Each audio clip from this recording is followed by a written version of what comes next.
নমস্কার, দেখছেন কলকাতা টিভি। আপনাদের সঙ্গে আমি ইন্দ্রাণী। শুরু করছি সংবাদ সারাদিন। প্রথমে যে খবরের দিকে নজর রাখবো, পরিবারের নিরাপত্তা চেয়ে হাইকোর্টের দ্বারস্থ সন্দীপ ঘোষ। আবেদনের সাড়া কলকাতা হাইকোর্টের। সন্দীপ ঘোষের পরিবারকে 24 ঘন্টা পুলিশের নিরাপত্তা, বেলেঘাটা থানাকে নির্দেশ বিচারপতি রাজস্বী ভরদ্বাজের।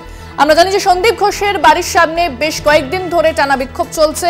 বেশ কিছু মহিলা তারা বিক্ষোভ দেখাচ্ছেন এবং এছাড়াও তার বাড়ির সংলগ্ন এলাকাতে বিক্ষোভ চলছে এবং এর আগে তিনি বাড়িতে ঢুকতে পারেননি, বাড়িতে ঢুকতে বেগ পেতে হয়েছে। এবার সেই নিরাপত্তার দাবিতে হাইকোর্টের দ্বারস্থ হয়েছিলেন, সেখানে নিরাপত্তা চেয়েছেন। যদিও বিচারপতি তিনি বলেছেন যে 24 ঘন্টা পুলিশি নিরাপত্তার কথা। এই বিষয়ে বিস্তারিত কথা বলবো। ফোনে রয়েছেন প্রতিনিধি পীযূষ কান্তি নাগ। পীযূষ, ঠিক কি বলা হয়েছে আদালতের পক্ষ থেকে?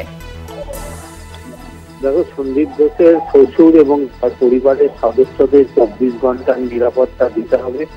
তার বাড়ির সামনে রোটেশনালি পুলিশ পোস্টিং রাখতে হবে এবং যদি কোনো অপ্রীতিকর ঘটনা ঘটে এবং পরিবারের যদি মনে হয় এই মুহূর্তে পরিবারের পুলিশের নিরাপত্তা আরো পুলিশি নিরাপত্তার প্রয়োজন, সেক্ষেত্রে স্থানীয় বেলেঘাটা থানার অফিসার ইনচার্জকে তারা জানাবেন এবং অফিসার ইনচার্জ তৎক্ষণাৎ ব্যবস্থা নেবে।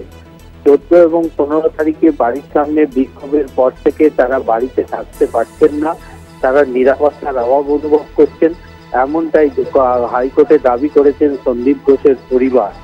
তার প্রেক্ষিতে বিচারপতি রাজস্বী ভরদ্বাজের এই নির্দেশ। ধন্যবাদ পীযূষ। কথা বললাম প্রতিনিধি পীযূষ কান্তি নাগের সঙ্গে।